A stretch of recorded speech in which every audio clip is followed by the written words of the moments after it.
بسم اللہ الرحمن الرحیم۔ پیارے بہن بھائیوں، السلام علیکم۔ آج میں آپ کو ایسا عظیم الشان وظیفہ بتا رہا ہوں جس کے بارے میں فرمایا گیا ہے کہ یہ زبان پر تو ہلکا ہے لیکن میزان پر بہت بھاری ہے۔ اس کی فضیلت بے حد و حساب ہے۔ ایسے کاروباری حضرات جنہوں نے جمع پونجی بہت شوق سے کاروبار میں لگا دی اور اب پریشان ہیں کہ کاروبار نہیں چل رہا، یا ایسے نوجوان جو ڈگریاں ہاتھ میں لیے پھرتے ہیں لیکن جاب نہیں ملتی، ان کے لیے یہ وظیفہ نہایت ہی سود مند ہے اور حیرت انگیز نتائج کا حامل ہے۔ دنیاوی فائدہ تو اس میں ہے ہی، آخرت میں بھی اس کا بہت زیادہ اجر و ثواب آپ کو ملے گا۔ کاروباری حضرات کے لیے ایک حدیث مبارکہ ہے کہ پوری طرح سچائی اور ایمانداری کے ساتھ کاروبار کرنے والا تاجر آخرت میں انبیاء، صدیقین اور شہداء کے ساتھ ہوگا۔ لہٰذا کاروبار میں ایمانداری کی ضرورت ہے۔ صبح کی پرسکون روشنی کا مالک میرا اللہ آپ کو تمام مشکلات، آفات، شیطان کے شر اور ظالموں کے ظلم سے محفوظ رکھے اور رزق میں برکت عطا فرمائے، آمین۔ اللہ تعالیٰ فرماتا ہے کہ انسانوں میں سب سے زیادہ مجھے یہ پسند ہے کہ میرے ذکر سے اس کی زبان تر رہے۔ اللہ تعالیٰ ہماری زبانوں کو اپنے ذکر سے تر رکھے، آمین، اور ہمیں ہر لمحہ شکر کی توفیق عطا فرمائے۔ بے شک آزمائشوں کے قابل نہیں ہیں ہم، بس اپنی رحمتوں سے نواز دے۔ حضرات، رزق کمانے کی خاطر کپڑے گندے کرنا اپنا ضمیر گندا کرنے سے بہتر ہے۔ دوستو، اگر زندگی کو ہمیشہ خوشیوں کے ساتھ گزارنا چاہتے ہو تو غم زدہ لوگوں کے غم سنا کرو، کبھی دکھی نہیں ہوگے۔ کسی کا سکون چھین لینے کا کفارہ عبادت کر کے ادا نہیں کیا جا سکتا۔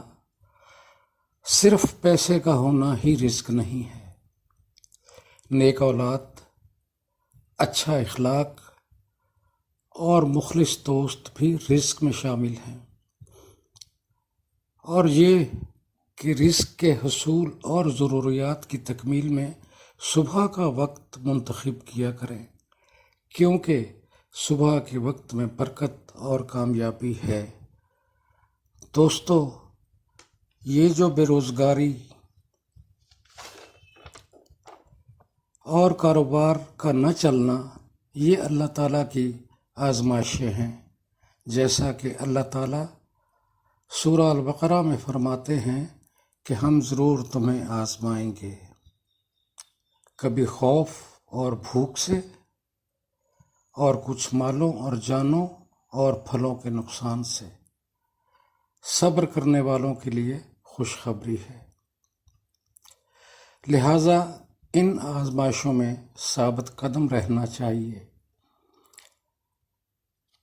آپ کی عمر میں برکت ہو، آپ کی زندگی میں رحمت ہو، سب سے اچھی آپ کی قسمت ہو، آپ کے پاس اللہ کی ساری نعمتیں ہوں، ہر محفل میں آپ کی عزت ہو، آمین۔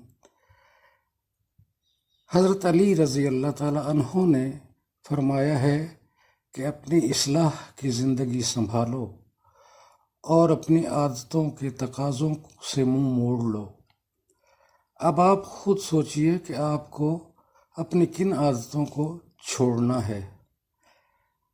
قابل غور بات یہ ہے کہ یہ ایسا دور ہے کہ یہاں ہر کوئی اپنے دکھ سے زیادہ اتنا دکھی نہیں جتنا دوسرے کے سکھ سے دکھی ہے۔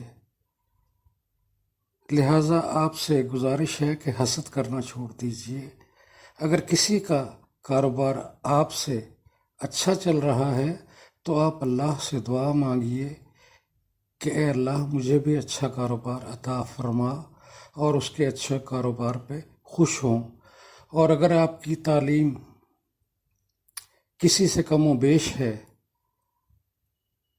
لیکن اس کو ایک اچھی جاب مل گئی ہے اور آپ ابھی تک جاب لیس ہیں، تو اس پر دکھی نہ ہوں بلکہ خوش ہوں اور اللہ سے اپنے لیے بھی مانگیے۔ آئیے اب آپ کو وظیفہ بتاتا ہوں۔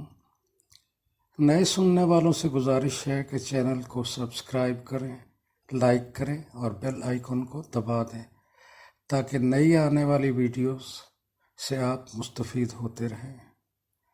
عزیزان من، کوشش کریں کہ جس چیز کے لیے آپ خود ترس رہے ہیں کوئی دوسرا آپ کی وجہ سے نہ ترسے، پھر چاہے وہ رشتے ہوں، خوشیاں ہوں یا سکون ہوں۔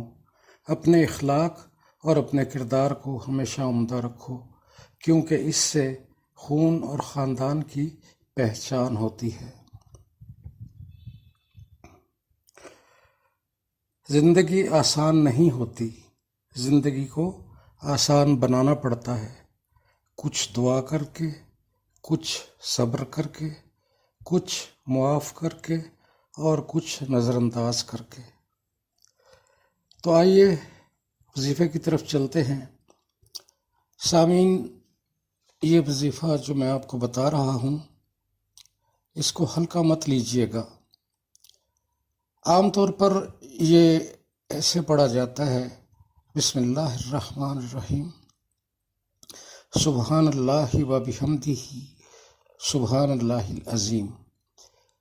لیکن جب آپ اس کو بطور وظیفہ پڑھیں گے تو جس طرح سے یہ مجھے عنایت کیا گیا ہے اس طرح سے میں آپ کو بتا رہا ہوں، آپ اس طرح پڑھیں گے۔